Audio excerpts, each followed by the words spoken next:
Hello, and welcome to The Answered Patient. I'm Jane Hansen. Our focus in this episode is on diabetes. We'll investigate the different types of diabetes and how they are diagnosed. We'll also tell you some of the symptoms of this disease, as well as how it might affect your body. We'll provide you with strategies like the daily monitoring of your blood sugar levels called glucose so that you can keep your diabetes under control. We'll also give you some tips about diet and exercise, which will lessen the complications of this disease. Just losing a little bit of weight is often enough to get the diabetes under control.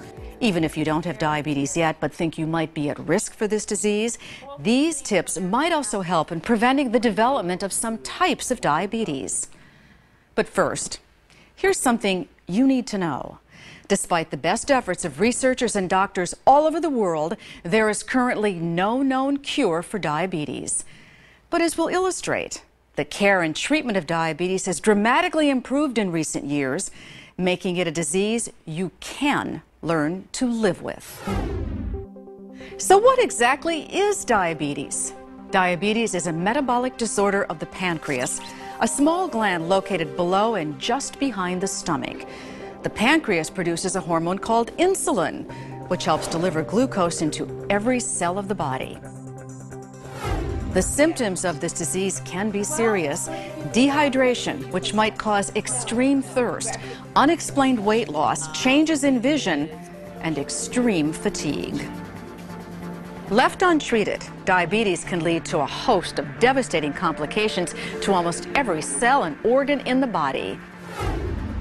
It is currently estimated that in the United States alone, nearly 20 million people have diabetes and many more have prediabetes. The two major types of diabetes are called type 1 and type 2. Until recently, type 1 was known as juvenile diabetes because it was most commonly diagnosed in children and young adults. Type 1 diabetes occurs when virtually all of the insulin-producing cells in the pancreas have been destroyed. Everyone diagnosed with type 1 diabetes must take injections of insulin every day in order to survive. Been feeling well? Yep. Good. School okay? Yep. Terrific. Of the two major types of diabetes, type 1 is much less common than type 2. Only about 5 to 10% of diabetics have type 1.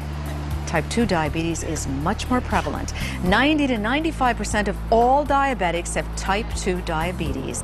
It's estimated that about a third of all patients with actual definite diagnosable type 2 diabetes today are just out there in the U.S. totally undiagnosed, walking around elevated blood sugars, and no one's the wiser. There are several risk factors for type 2 diabetes, including family history, high cholesterol, You can open your hand if you'd like. and high blood pressure. But the leading cause of type 2 diabetes is obesity. And 80 to 90% of people with this type of diabetes are overweight. Other risk factors include race and ethnicity. For example, we know that in the United States, African Americans, Hispanics, and Native Americans are 2 times more likely to develop type 2 diabetes than Caucasians. I had a severe headache I couldn't get rid of for 2 days. Because the symptoms of type 2 diabetes are often subtle, some people might go for years before a diagnosis is made and treatment can begin. For example, it is estimated that in the U.S. alone, there might be nearly 6 million undiagnosed cases of diabetes. A third, but less common type of disease, gestational diabetes, can develop in women during pregnancy.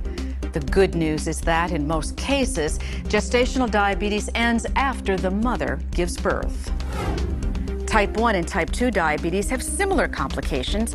In both cases, diabetics tend to produce excessive urine, experience tingling or numbness in the hands or feet, and have wounds that are slow to heal.